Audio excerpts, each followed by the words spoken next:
Para saudara dan saudari yang Tuhan cintai, selamat pagi dan selamat bertemu lagi dalam Renungan Harian edisi hari Kamis tanggal 22 Oktober 2020. Mengawali hari yang baru ini, kita akan mendengar dan merenungkan sabda Tuhan. Marilah sebelum kita mendengar dan merenungkan sabda Tuhan, kita berdoa. Dalam nama Bapa dan Putra dan Roh Kudus, amin. Allah Bapa Maha Pengasih, kami mohon teguhkanlah kami dalam Roh Kudus, agar dapat berakar kuat dalam cinta kasih dan sanggup menutupi banyak dosa. Bersabdalah ya Tuhan, kami siap untuk mendengarkan. Semoga sabda-Mu yang hendak kami dengar untuk mengawali hari yang baru ini sungguh semakin menjiwai seluruh kehidupan kami. Terpujilah Engkau Bapa, Putra dan Roh Kudus, kini dan sepanjang segala masa. Amin.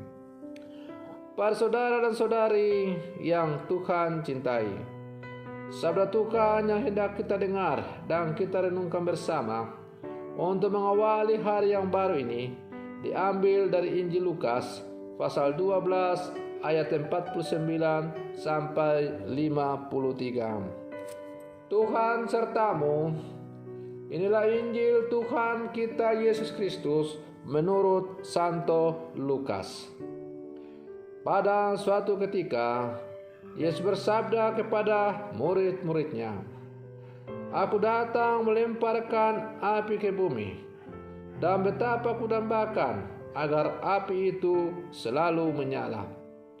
Aku harus menerima baptisan, dan betapa susah hatiku sebelum hal itu berlangsung.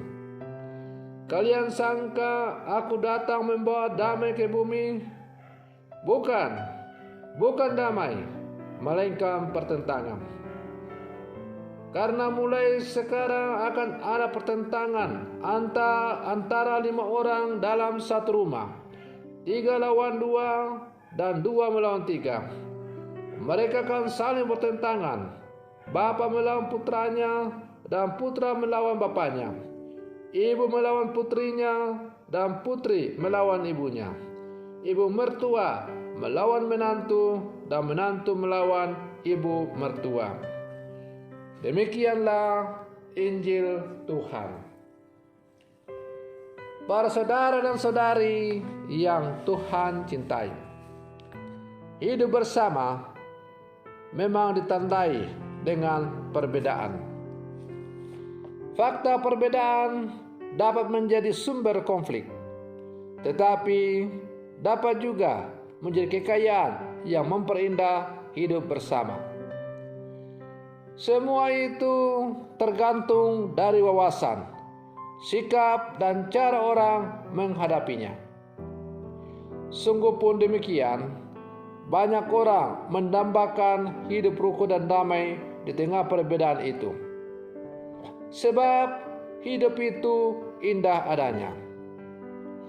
Para saudara dan saudari yang Tuhan cintai, maka timbul sekarang pertanyaan, bagaimana kita mengerti kata-kata Yesus yang mengingatkan bahwa Ia datang bukan membawa damai tetapi pertentangan? Yesus mengajarkan dasar dan jalan hidup kekal yang menuntut pilihan sikap pendengar dan murid-muridnya. Yesus tidak memaksakan sesuatu, tetapi lebih menawarkan dan meyakinkannya sebagai nilai dan cara hidup yang mesti dihidupi. Pertentangan terjadi ketika ajaran Yesus disikapi secara berbeda. Pilihan sikap itulah yang akan memposisikan orang dalam pertentangan satu sama lain, antara mereka yang menerima dan tidak menerima, antara mereka yang percaya dan mereka yang tidak percaya. Apakah kita mau berpegang pada nilai kebenaran yang menyelamatkan itu, atau mengabaikan demi ketenangan dan kedamaian antara sesama? Para saudara dan saudari yang Tuhan cintai, Bila mana kita menjatuhkan pilihan untuk menerima dan percaya kepada Yesus, maka memang pada akhirnya kita harus berseberangan dengan dunia ini. Karena Yesus sendiri sudah berkata, dunia akan membenci kamu karena namaku, tetapi barang siapa yang bertahan sampai pada kesudahannya akan memperoleh hidup yang kekal. Memilih jalan Yesus berarti harus berani bertentangan dan berseberangan dengan dunia ini. Dan berani berseberangan dengan dunia ini, itu berarti bahwa banyak pertentangan-pertentangan yang kita hadapi. Karena memilih Yesus itu, pada akhirnya kita akan banyak mengalami tantangan-tantangan dalam hidup ini. Para saudara dan saudari yang Tuhan cintai, sabda Yesus yang hari ini kita dengar begitu keras. Bila selama ini kita mendengar sabda Yesus yang lembut dan menyegarkan, kali ini Yesus justru mengatakan, bukan kataku kepadamu, bukan damai yang kubawa ke dalam dunia, melainkan pertentangan. Imam memang menuntut pilihan tegas, mengikuti Yesus secara penuh atau tidak sama sekali. Tidak jarang iman tidak tumbuh karena langkah kita diberatkan oleh urusan-urusan duniawi.